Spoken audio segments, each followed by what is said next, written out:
Hey everybody, this is a quick video in case you have a GE brand washing machine and it's giving you an E60 error on the display and you're trying to figure out what is this error and what do I need to do to get rid of it. So the E60 error, first of all, is a lock assembly error. So you might have noticed that you try to start a cycle and the cycle never starts and this error pops up. And that's because for the cycle to start, the door needs to lock. And if it fails to lock, then you're going to get this error.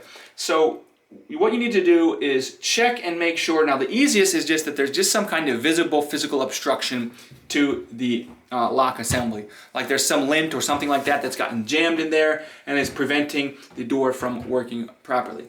You know, the next thing that it could be is something actually mechanically within, and if you can just see in there and just kind of test and make sure, do all the pieces look like they're mechanically functioning properly? And stuff like that. And if they're not, then you can maybe fix whatever that is. And then the next thing beyond that would be if there's any issue of the wiring going to the assembly.